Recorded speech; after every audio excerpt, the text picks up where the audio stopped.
Couple of annoying names. Go on. Craig. Why don't It's Craig. I said Elijah Craig. I thought I said Craig. Yeah. What I like about bourbon is you'll find a lot of bourbons do small batch and single casks. I liked it a lot. I was really, really, really deep on this whiskey.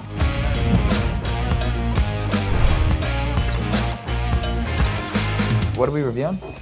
Elijah Wood. Is it a bourbon? It's a straight bourbon. Oh, Kentucky.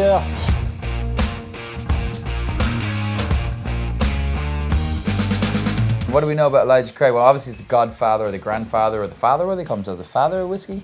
Father of bourbon, maybe? What are they called? Probably not the father of whiskey, considering whiskey is older than America is. Well, it's not older than the land. No, whiskey's older than Kentucky is, that's for sure. So here's what I know about Elijah Craig. We reviewed this before a long time ago, and I do not remember a lot about it. I don't even remember the taste of it, because it's gone back that far. We've reviewed this. We reviewed it without scoring it. Well, remember, was it me and you or me and Mo? We were doing the best whiskeys under 50, and you had to pick an American bourbon. Oh, and, yeah, I was there. And me and Mo both picked Elijah Craig. These are my two final choices. I gotta pick which one. Maybe this one. I think I'll just go for the Elijah Craig then. Can I just grab it? Yep. Cheers, thank you. Cheers, thank you very much. Oh yes, we did. Yeah. And that, I remember. And I think it actually won. I think it was the one that won first. The problem with me and bourbon is that I haven't found a bourbon over like 8. Bourbons, honestly, I love. We have bourbon. scored an 8 before. Town Branch was an 8. We're going for seconds, so that's how good and tasty this bourbon is. I'm going to shortlist this for an old fashioned. You'll find Scotch, you'll find in the 9s, and Irish you'll find in the 9s, but I always find bourbon's like consistently just good.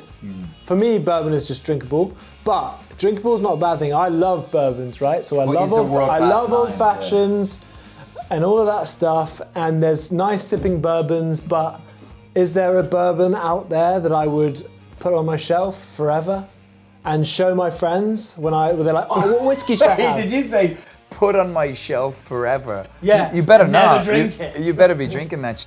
So here's what I know about Elijah Craig, guys. Elijah Craig is, they say the father of bourbon, so he was the guy, I'm guessing it's a guy with the name Elijah, that invented or that first came up with charring the inside of a barrel. Now today, so basically he's the one who started, bourbon is a law of bourbon. To be a bourbon, you must char the inside of a barrel.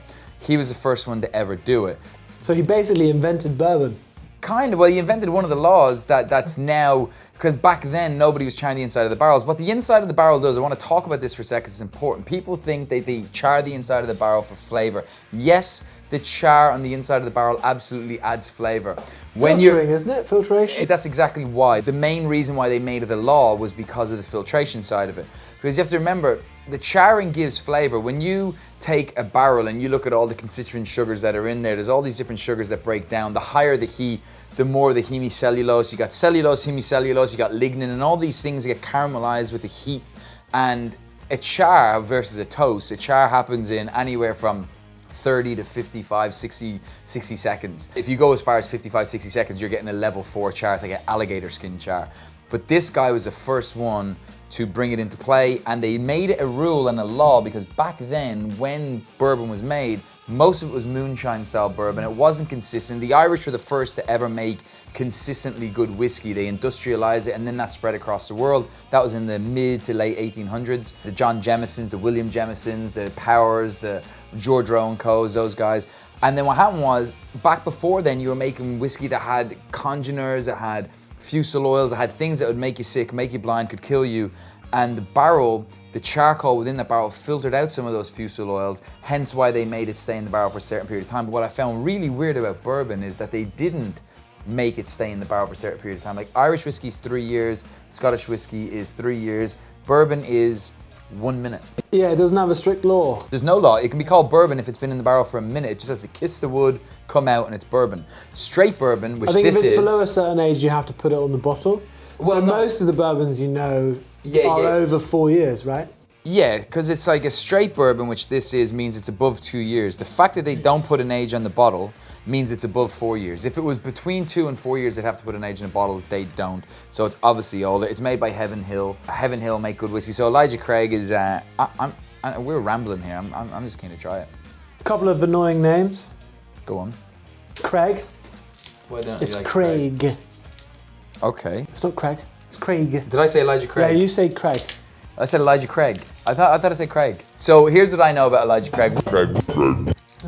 Rewind that shit and find out. Anyway, Elijah's not an annoying name. I like the name Elijah. Pop. Just reminds me of Elijah Wood. I'm gonna hold it here because last time I popped it, I spilt the bloody 21 Bushmills. Triple pop? 2, 1. Oh. Yeah. Nice. So this is a very popular bourbon and it's probably our most suggested bourbon to review. So that's why I mentioned at the start that I haven't found a bourbon that really blows my mind or rocks my socks or whatever you want to say. Whereas I have done that for Irish and Scotch. I do like bourbon, but I haven't found one that really, Well, let's see how she goes. smashes it. They're all just good or like not so good. No, I think there's bourbons in the 9s. I've tried a 9+ bourbon. I've never tried a 9 bourbon. I have. I've only tried 1 9 anything else anyway, so. But it wasn't commercially available, unfortunately. Yeah. So, 2-minute review. No cuts, no edits. Let's bring it up and make that shit official. Let's go, baby. Chance. Oh, shit, we need to smash that. Never. Ooh.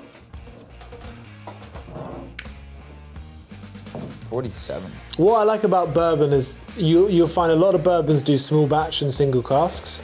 I think it's more common than you'll find in Ireland and Scotland. And I'm a big fan of that. All right, so open that up a bit. It's a tad. Doesn't need a lot because it's only 47. Like 94 proof is pretty low proof.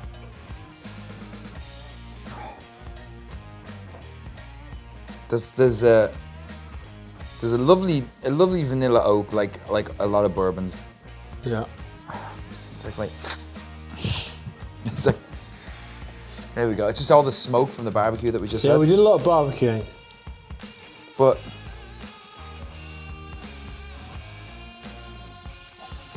what the hell? It's like I can't pick the flavors that I'm smelling. But I know what I want to say, but I It's can't like a say light it. rose on the nose. Yeah. It's floral as hell. Yeah. It's really silky from a nosing standpoint. The oak is there, super subtle, not overpowering. There's a lot of ethanol though in the nose. Yeah.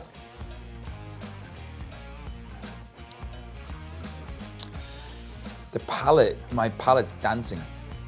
Spice like a rye, but it's low rye. This is a really high corn bourbon. I believe it's 78-80% corn up there. It's only like 10% rye from memory and about 12% barley. So if 10 and 12, so it will be 78% corn from memory. So yeah, there's a lot of sweetness from the corn. I like the spiciness that's coming off that you would, but it's not a lot. I think it's the ethanol side of it. I only get the spiciness on the back end of the finish. Back end of the finish, exactly. Which is nice, and I think that's the nicest part of this whiskey. It's not too dry on the palate like a lot of bourbons can be because of the young virgin oak barrels. They've obviously used much more higher quality barrels for the Elijah Craig. So you don't get a super dryness across the tongue, but it's definitely there. Now we've just eaten as well, so I don't know if that alters, and eating a smoky steak at that. I need more time on this whiskey before I score it. I can't just score it on 2 minutes, and I know I should, but I just can't.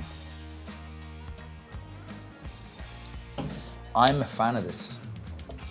I actually quite like it. The honey on the nose, loved it. It's like a white chocolate. It's like smelling like a Milky Bar. There's like milky, that's what I'm getting off it. And even cookies, I don't know why. Like chocolate chip cookies. How am I getting chocolate chip cookies in Milky Bar? And honey. There's a lot of beautiful sweetness on it, but then again, it's really high in corn, so.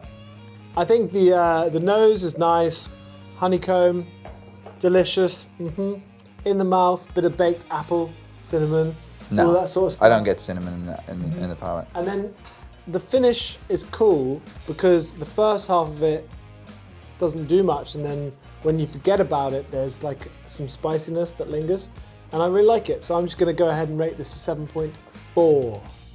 The nose is phenomenal. The more I smell it, like Solly says, the more complex it gets, and there's a lot of things going on there. Palate, big fan of, came in, danced across the palate.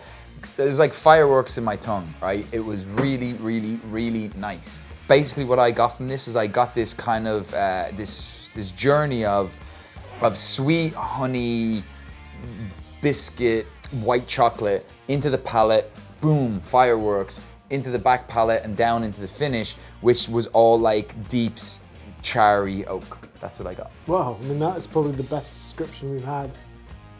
Well, give me a few whiskeys, I give good descriptions. That's what I got from this that was one. cool. So rate it. I've already done one. Rate it, I'm gonna rate it an 8.1. I liked it a lot. I was really, really, really deep on this whiskey.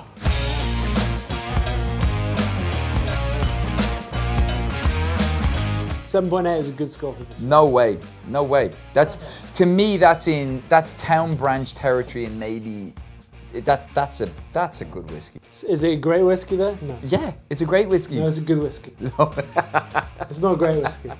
But the finish is lingering. It's not a and it's actually 7.4. changing. I didn't get any vanilla on the nose. I didn't get any vanilla in the palate. We'll go for and it. I'm getting vanilla on the finish, but only like 2 minutes later. All right, well, this And here. that's one thing I love about some whiskies is the fact that the taste can change 5 minutes after you stop drinking it. And I will score it cheers. up of that. Cheers, you've already scored it, so we're not changing the score. I never change a score. I know you wouldn't, but change it. Try that and tell me what you think. Nose is the same. It's a symphony of perfectness. Palate is slightly worse. It's an 8-point whiskey. You're wrong. I'm sorry. I'm calling you out. It's an 8-point whiskey. Comment below. Let me know what you think. Subscribe, and once you guys have all commented below, we will collect all the results and we will see who sides with who and who's right and who's wrong. I don't mind either way. I just know it's a good whiskey, and it's definitely worth, for what is it, 50 quid a bottle, 40 quid a bottle? This should be It's on a every good shelf. bourbon. Should be on every bourbon shelf. It's good. It's a good whiskey and it's a good bourbon. Yeah. Cheers.